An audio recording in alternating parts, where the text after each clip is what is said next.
Coming up on today's episode of Airborne Unlimited, Boeing plans assembly of Air Force TX in St. Louis, female aviators worldwide gathering for WomenVenture 2017, and BE-4 Rocket Test temporarily suspended.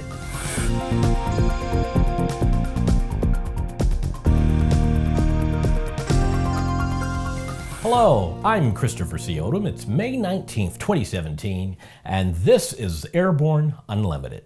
Boeing will assemble its TX Air Force training jet at its St. Louis facility if the aircraft is chosen to be the next Air Force primary trainer. The contract would support approximately 1,800 jobs in the region.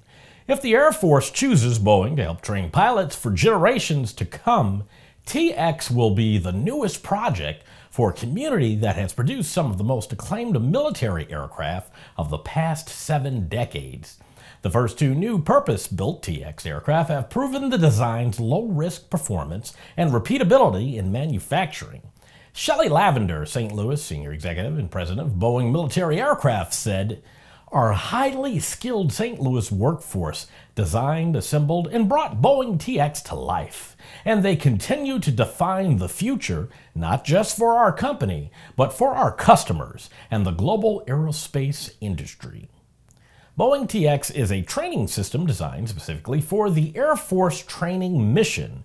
It will replace the services fleet of aging T-38 aircraft, the initial acquisition for 350 aircraft, and the associated ground-based training and support is valued at up to $16 billion. Initial operating capability planned for 2024. The contract award is expected by the end of the year. For the 10th straight year, the opportunity for women who love aviation to build camaraderie and open doors to mentorship and participation once again comes to EAA AirVenture Oshkosh 2017, as WomenVenture activities will take place during the week. The 65th Annual Experimental Aircraft Association Flying Convention will be held July 24th through 30th at Whitman Regional Airport at Oshkosh, Wisconsin. Beginning in 2008, WomenVenture has offered the opportunity to bring women together as aviators from throughout the flying community. The activities are designed to encourage participation by women in aviation, as less than 6% of all pilots in the U.S. are female. WomenVenture is a tremendous experience for women, particularly as it comes during the world's greatest aviation celebration at Oshkosh, said Kelly Nelson, a pilot and executive editor for EAA Publications. As in past years, a limited edition WomenVenture t-shirt is available to all women who participate while supplies last. Those t-shirts can be obtained at the AirVenture Welcome Center on the AirVenture grounds beginning on Monday, July 24th. Women are encouraged to wear the t-shirt for the July 24th group photos to show the collective strength of women in the flight community. After the break, BE4 rocket testing is on hold. There's a difference between charting a steady course and pushing for the ceiling. And for nearly a century, Hartzell Propeller has been defining that difference. It's in our passion for engineering and research and our dedication to testing the limits of performance. We are built on honor. We are Hartzell Propeller. Progressive Aerodyne's Sea Ray Adventure offers Rotax 912 power, a basic instrument panel, and radios. Fly it away for under $120,000. Visit searay.com for more details. Welcome back. If you'd like to be a supporter of Airborne Unlimited, send an email to jim@aero-news.net. Blue Origin has suspended testing on its BE-4 rocket engine after it lost a set of power pack test hardware on one of the engine's test stands. In a message posted to Twitter by Blue Origin founder Jeff Bezos, said that the loss is only a temporary setback in the program. That's why we always set up our development programs to be hardware rich. Back into testing soon.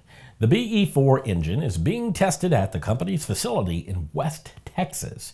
The power pack is the component that supplies fuel and oxidizer to the engine's combustion chamber. The BE-4 engine is central to Blue Origin's business model. It will power the company's New Glenn rocket, which will boost satellite payloads into orbit. It also under consideration by Boeing for a proposed XS-1 military space plane. But in the shorter term, the BE-4 engine is the top choice for the United Launch Alliance's Vulcan launch vehicle. Blue Origin is in competition with Aerojet Rocketdyne, which is developing the AR-1 engine. While Aerojet Rocketdyne is a bit behind Blue Origin in development, the AR-1 did pass a critical design review.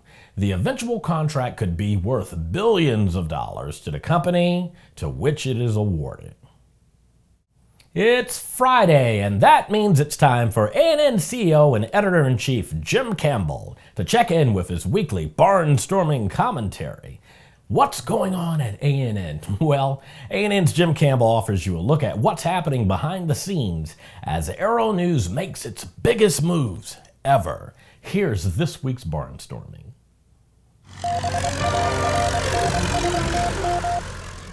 Thanks, Chris, and hi, folks. Well, it's less than 70 days to Oshkosh, and for a change, we're really excited about it. Normally, we kind of look at this period of time as, oh my gosh, how are we going to get everything done? And don't get me wrong, our immediate reaction is, oh my gosh, how are we going to get everything done? But we just completed an amazing week at AUVSI's Exponential Trade Show. We had our first major outing as AUVSI's media partner. We conducted live interviews for several days. We produced our first unmanned version of an innovation preview. We made tremendous contacts, and we got insights into that part of the world that basically convinced us that our effort to get more informed and to cover that area better is probably some of the best decision making we've made in a long time. And yeah, I get from some of you that you don't need to see this, yet you don't like the drones, but bear with us. One, there is a balance here. We don't always hit it, and especially during a trade show, it's kind of funny. During a helicopter trade show, too much helicopter coverage. During Oshkosh, too much sport aviation coverage. During Women in Aviation, what's with all the women? During aircraft electronics, hey, avionics, I don't need that. I'm flying a Cub. Whatever. There is a balance. We're working on it.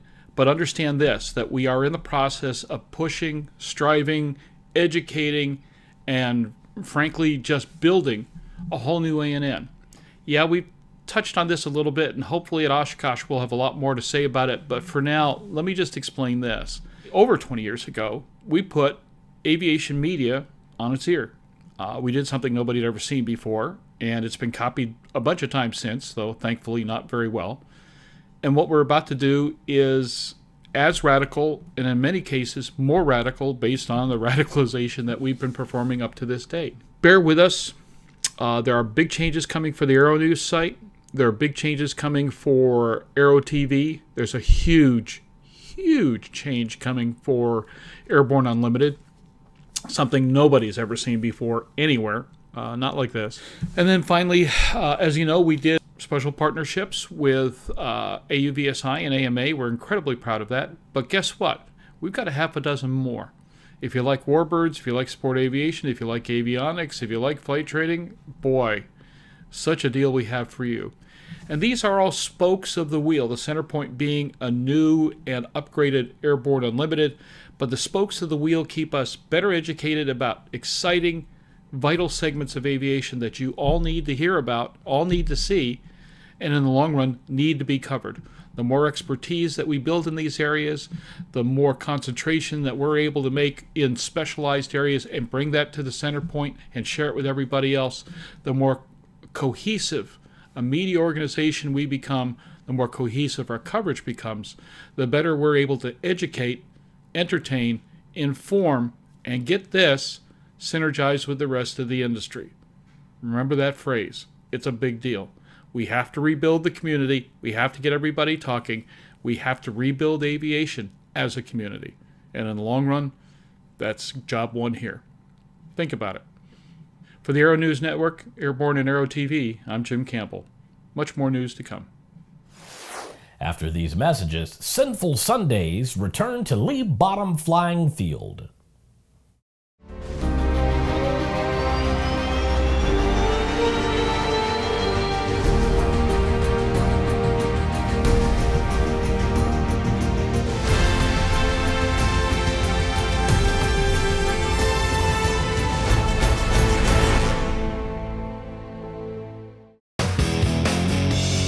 Based on the popular Sling 2 LSA, the Sling 4 was designed to be the most practical and desirable lightweight four-place experimental aircraft on the market. Find out more about this 115 horsepower turbocharged airplane at airplanefactory.com. With so much news coming out of the aviation industry, we're summarizing a few of those other great stories in a brief segment we call Around the Patch.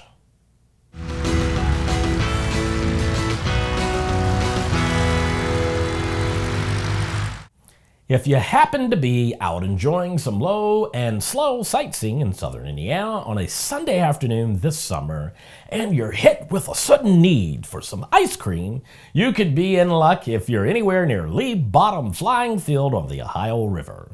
That's because their Sinful Sundays ice cream events are returning to the airport beginning June 11th. Rich Davidson writes that the event is a critical step in moving forward with the recently announced Lee Bottom Aviation Refuge.